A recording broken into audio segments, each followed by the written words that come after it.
नमस्कार, मैं विश्वनाथ आपका स्वागत करता हूं अपने चैनल विश्व तक में। आज हम बात करेंगे 5 राज्यों में जो चुनाव होने वाले हैं उसके ओपिनियन पोल की। पहले चरण के चुनाव की तारीख 27 मार्च है, जिसके लिए आज प्रचार खत्म हो चुका है। जिन राज्यों में चुनाव होंगे उनमें बंगाल, असम, तमिलनाडु, केरल और पुडुचेरी है। इस चुनाव में देश के लोगों की सबसे सबसे बड़ी रुचि बंगाल चुनाव पर है, जहां ममता बनर्जी का मुकाबला बीजेपी से है। इस चुनाव में दीदी का खेला होगा या बीजेपी का कमल खिलेगा। 27 मार्च ये 2 मई को पता चल जाएगा। अभी हम बात करेंगे ओपिनियन पोल की, जो टाइम्स नाउ और सी वोटर ने किया है। इस ओपिनियन पोल के अनुसार बीजेपी बंगाल में बहुत ही बेहतरीन प्रदर्शन कर रही है।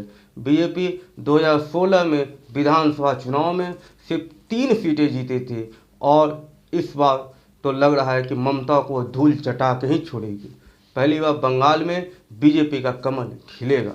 हम आगे चल रहे हैं असम की ओर, जो असम में बीजेपी की सरकार है, लेकिन इस बार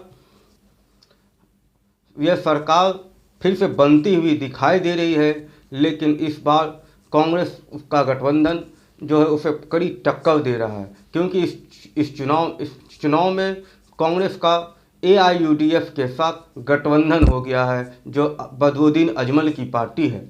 अब हम आगे चलेंगे तमिलनाडु की ओर, जहां DMK की सत्ता में वापसी हो रही है।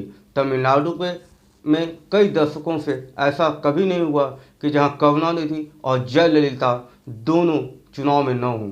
दोनों का देहांत हो चुका है। DMK पूरी तरह से चुनाव में क्लीन स्वीप करती हुई नजर आ रही है। DMK की ओर से MK स्टालिन, जो करुणानिधि के सुपुत्र हैं, वो यदि तमिलनाडु के मुख्यमंत्री बन जाए तो किसी को संशय नहीं होना चाहिए। अब हम आगे चलते हैं केरल की ओर, जहां LDF की सरकार है। केरल का चुनावी इतिहास में के अनुसार हर 5 साल में वहां सरकार परिवर्तित हो जाती है। वहां पर LDF की सरकार है, लेकिन इस बार कांग्रेस गठबंधन वाली विपक्षी सरकार फिर से हारती हुई नजर आ रही है, जो राहुल गांधी की पार्टी है। जो राहुल गांधी केरल के वायनाड से सांसद हैं। अंत में हम बात करेंगे केंद्र शासित प्रदेश पुडुचेरी की, जहां कांग्रेस की ही सरकार थी। इस ओपिनियन पोल में बंगाल में पहली बार कमल खिलता हुआ नजर आ रहा है। असम में फिर से बीजेपी की सरकार आ रही है, लेकिन उसमें कड़ा मुकाबला है। तमिलनाडु में DMK अपनी सरकार बनाती नजर आ रही है और केरल में LDF की सत्ता में फिर से वापसी हो रही है और पुडुचेरी में NDA की सरकार फिर से बनती हुई नजर आ रही है। ये एक ओपिनियन पोल है, लेकिन चुनाव के नतीजे 2 मई को आएंगे, तब पता चलेगा किस राज्य में किसकी सत्ता आई है। धन्यवाद।